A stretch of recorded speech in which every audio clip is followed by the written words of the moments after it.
Well, my phone was at it again. I got all the way through my video and realized it cut off halfway. So for a good 6 minutes, I was really just talking to myself with the phone pointed at me.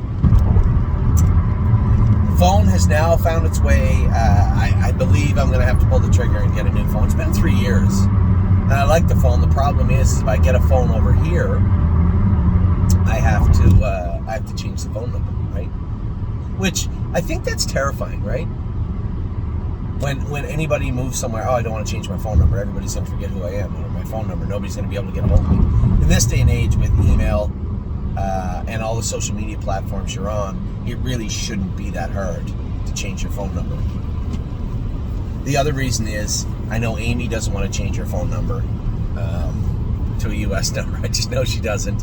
And Ava has a U.S. number also. Now, Ava's 13. I don't think she'll be impacted that much by not having a phone number. But that every time we move a brick from Ontario to the U.S.,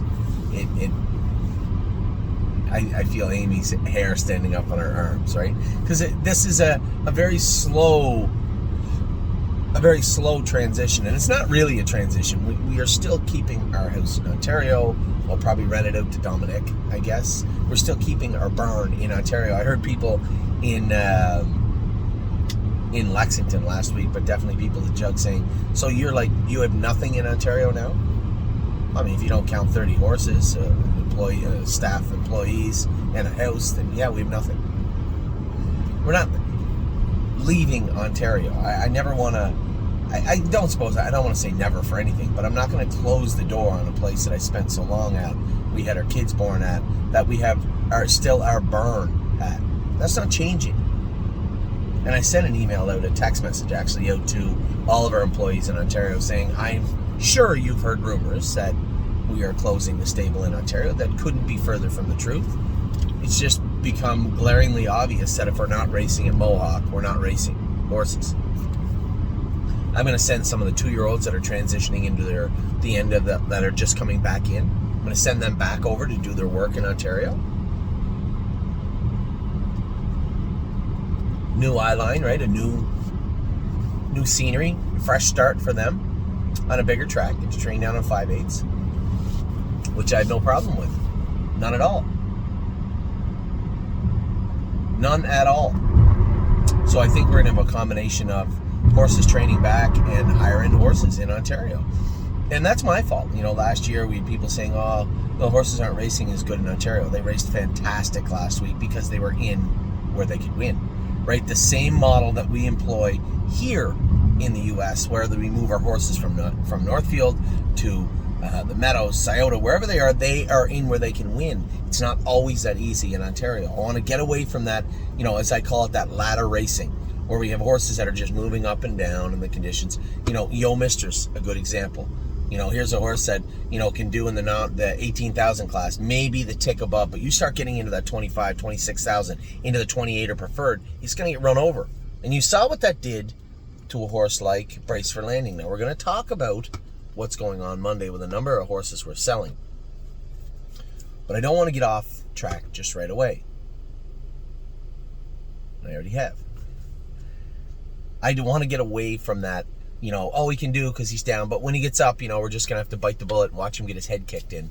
I don't like that at all. I have no use for that racing. I want to race horses from nominators of 2 up to 10 here, and likely up to nominators of 10 in Ontario if they're good enough. And once they start getting into that open condition level, right? I just mean open conditions. I don't mean the open. We'd like to have an open pacer, an open trotter, some high-end horses over there. They have an optional 80 claimer, or 75 or 100. We can race horses where they belong. But I am not relying on that nominators of 5, 6, 8, 10, 12, 15, 18. I'm not doing that. I hate racing horses like that. The idea that we're literally just giving away 25% of our starts every year with a horse like that is insanity to me, and I don't have much use for it. So we're going to try and stay away from that. And that was the trap we fell into this year and last year in Ontario, and we're going to get away from that at the end of 2023 into 2024. As I said to our staff in Ontario in a text message today, I'm getting away from racing horses I know can't do at Mohawk. If we go on the track at 10-1, we're in the wrong place. Might be in the wrong country. I don't want to spend my time racing horses in London and Flamborough when they're going to race for almost twice as much money in a class that's every bit as cheap or cheaper right here at Northfield Park. So we're going to try and get away from that. Focus on Mohawk. And we can send our horses to train back over there. That's exactly what we're doing. I can't even think of who's going over there today. There's 4 of them leaving in the next day or 2.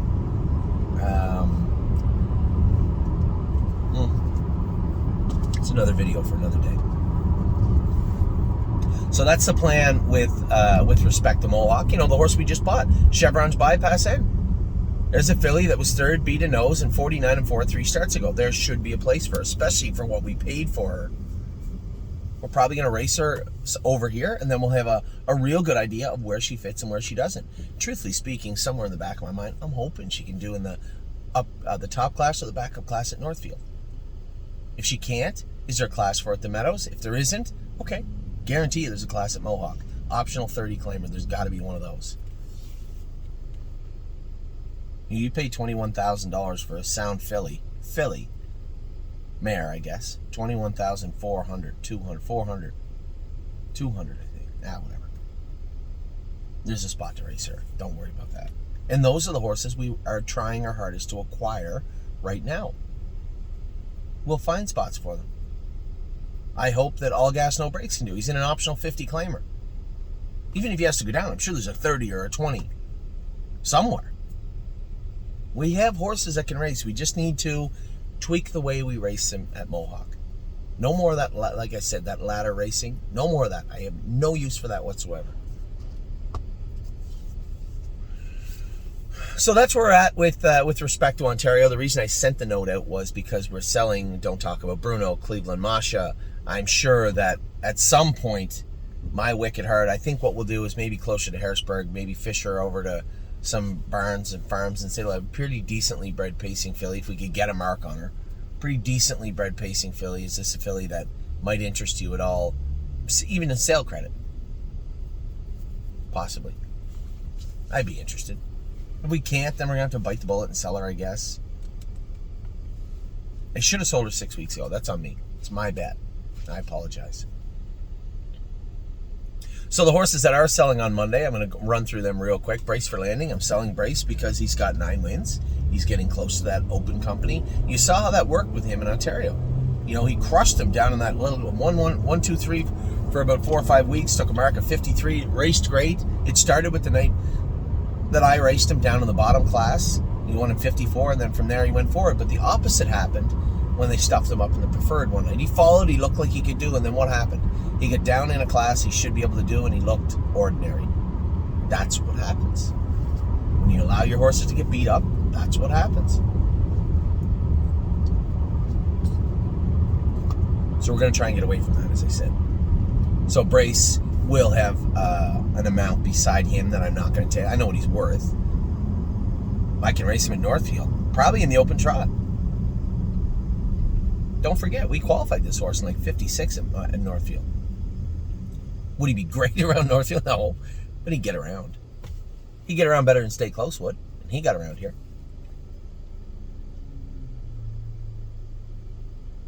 So Brace, I know what he's worth, and if we get what he's worth, then we'll sell him, and if we don't, we'll keep him. Cleveland Masha, that'll be a no reserve auction on Cleveland Masha for sure. A no reserve auction on. We'll talk about them one by one. So with her, just hasn't turned out. Could she come back and pace 55, 56 as a 3-year-old? I don't know, maybe, but not for us. She's not. You know, I think we've followed this train as far enough down the tracks as we can, and we're just going to move her. She's not going to be a useful horse for us. Now the next horse might surprise everybody. No, there's a supplemental. Don't Talk About Bruno. I didn't put him on last night's list, but obviously goes without saying that he's in the sale. I told everybody after his last 2 races, it's just tough to find a spot for him in the Northfield roster. Here, his whole life, you know, for the last 5 years, here we were cursing his 2 brothers, Macho Martini and Crantini, for being crazy, how much money they left on the table, just being crazy. And here we got their much more sensible brother, and he's just slow. That's frustrating. I tried at 58. He'll do somebody some good, but again, not really what we're looking for moving forward. And it kind of is, Like if a horse like Don't Talk About Bruno come up for sale, I might bid on him. I may not keep him long. I might bid on him, but we already have a jam-packed group down in those lower numbers 1, numbers 2 right now at Northfield. And the reason that we have Sweeney and Victory Blue Chip on this list, we'll talk about in a minute, is because they too, I'm not having horses miss weeks or trip over one another for right now. Not being able to sell Victory and the other horse 2 weeks, 3 weeks ago, you saw now how it really put a crimp in our schedule. We were on a razor-tight schedule. We're going to move those horses in, move those other ones in, have spots to race in, and instead, Victory, I just was flabbergasted that he didn't sell for 11, and we ended up keeping him, and it really threw everything in a kilter in those classes. So it is fluid, but it's also razor thin, right? We don't have the room for them right now. So Don't Talk About Bruno will be leaving. Again, him and Cleveland Masha will be a no reserve auction. Gypsy Hill. Quite simply, it's time. Gypsy Hill has 9 wins. I think 8 of them are pari-mutuel events. So there's classes for him all over Ohio. He is, as of right now today on the list anyway, the leader in the Buckeye, so a guaranteed spot in the final. He is the leader in all of Ohio for Buckeye racing. He also has points for the consolation, so he's in a consolation. And this is the only place you can race in both. The only place that I'm aware of anyway. So Gypsy will be going up for auction simply because I think the timing is appropriate. Remember, we are still heading to the sales. We're all looking to buy the next group of Gypsy Hills and Irresistible Sons and Arsons, and this is what we're trying to do. We are always going to build from the bottom up at the stable. And that is all obviously evident as the fact that we have like 11 or 12 broodmares now. So we really want to build from the very bottom and build our foundation in that manner also. We'll acquire, I would look at it like a Christmas tree. We'll acquire ornaments along the way, but that base will be built from us. We're growing the Christmas tree at our barn. You notice into the fall, I'm already thinking about Christmas, even subconsciously. So Gypsy Hill, the timing makes sense. No free lunch. I feel I should apologize to Keith. He's owned No Free Lunch from day one. He's a great guy, really, really nice man, and he really wants to bring No Free Lunch back to Ontario. I do not want to bring him back there at all. I think we've done enough moving around and shifting and rehabbing No Free Lunch to say, okay, I was happy with Scioto. I'm worried about the new racetrack and its surface. Is its surface good? Is it going to be a problem for No Free Lunch? You know what? Let somebody else worry about it. I have one of our clients. We're talking about all the buckets and how they're going to look, and I'm going to unpack them all to you today, probably in the next hour. But they had said, I'd love a claiming bucket. Yeah, well, that's a different model for a different story for a different day. We're definitely not going to even review anything like that until after Harrisburg. But I just don't. It's not that I don't like racing No Free Lunch in the claimer. I was fine with that. I would like to see him win a few more times. But I was okay with it. The problem I have is that he's now changing surfaces. And I don't want to bring him back to Ontario to race in the 14 or 15 claimer. I'm sure he could do. I'm not going to do it. And for Keith, I do feel I need to apologize because I know it runs contrary. You made very, very good points. I just don't want to get down that road right now. So, and feel free. Listen, if No Free Lunch sells, Keith or anyone buys the horse, there's certainly no hard feelings. My job is to do the best I can for everybody, including Keith. So, if you guys want to buy the horse and move him back to Ontario, give him to whatever trainer, our trainer, any trainer in the entire country, feel free. There's no hard feelings there. Now the next two horses, both have been racing very good. One, Victory Blue Chip, is the last horse. I'll talk about him in a second because it is the most perplexing. Who is this? Who's that, Joe? Oh, I forgot she was here, right? Flashfly. Who's that, Chuck? Allie in the clouds. That's why I couldn't pinpoint her. I want to go watch her jog right now. So Sweeney's in because there's a log jam at the bottom of those classes for us. I'm not having some of our other horses miss weeks of racing because they have to be. Sweeney was supposed to be in Scioto, right?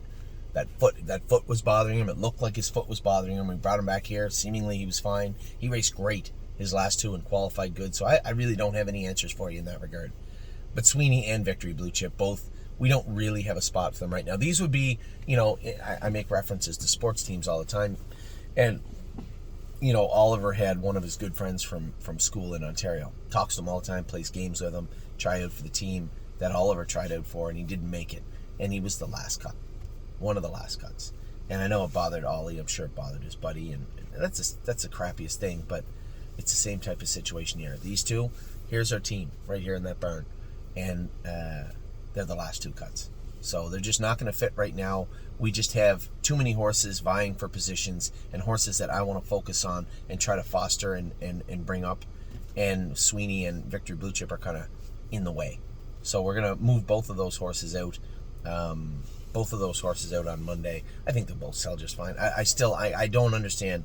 It's like Victory Blue Chip comes with this giant X that I can't see and we can't see, but everybody else going to bid on him can. I don't get it. The horse is race good. He's sound. He puts in an honest effort every time he goes on the track. Yes, he's kind of in the middle and maybe not a firm competitor in a tougher non-winners of 4 event here at Northfield Park, but will do anywhere. Gets around any size track. Has a good attitude. Is well bred. I just can't for the life of me understand why this horse is why we're even talking about Victory Blue Chip, because this will be the 4th time in his life that he has ever been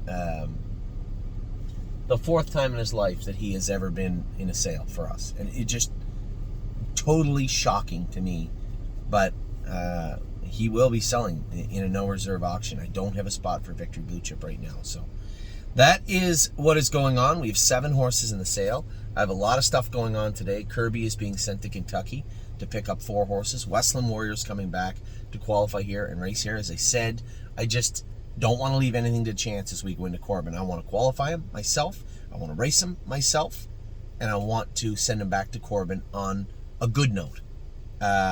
Chevron's Bypass is coming up here. We're going to look at her, probably train her up real hard. Maybe even tomorrow, train her up real good. And then go from there. Pickpocket will be racing in Dayton next week. Memory and Imagination will be racing in Pennsylvania. All those horses, maybe not Pickpocket, but all those other horses prepping for what's going on moving forward. In Kentucky, I would imagine we have, if I forgot a name, please bear with me. On the Filly Trot side, we are going to have Grand Slam Deal likely in Gymboree. On the Colt side, we're going to have Gaslight Hall, and we're going to have Westland Warrior. The 3-year-olds, we're going to have Memory and Imagination, possibly Pickpocket, might also be going down. There's 6. We don't have Filly Trotters, so maybe that's something we're going to be on the lookout for as we head into. Don't think for a second that I'm the only one selling horses today. I think Preferred will be full, and I think On Gate will be full over the next little while. We're going to be watching very, very closely. Maybe we'll acquire a 3-year-old filly to go to Corbin. Who knows? Anyway, I will talk to you all very soon. I hope you're having a wonderful, it feels like Monday. What the hell is wrong with me? I hope you're having a wonderful start/end to your week. I hope you're having a great Friday. The weather is beautiful here. This is the first time in a long time I'm not doing anything on a Friday. And you know what I'm going to do? I'm going to go out to dinner with my wife. That's what I'm going to do. So with that, I'm going to let you guys go. Have a wonderful weekend. It has been a truly, truly difficult roller coaster of a week for us. It wasn't without its peaks, but it certainly had its valleys. We got through it. We turned the page. As I said, keep your head down and keep punching. And hopefully we come out and have a better start to next week. So Kentucky starts the week after. A week from this Monday coming, Lexington starts, and we will all be there. As I said in my video last night, I will be going to Kentucky Saturday after Dayton. Amy and I will head over to the sale on Sunday. We have a ton of horses to look at. Feel free. Be part of the group. It's going to be a large group. We're going to have a lot of people in Kentucky from the stable this year, as we should. This is going to be a different kind of sale for us. I'll tell you more about that as we move forward. The buckets, I'll unpack them to you this afternoon. I just want to go through the rest of my emails. I haven't finished all my emails from this morning yet. When I get through those, I'll unpack the buckets for you. We'll have them up maybe this evening for you also. Take care.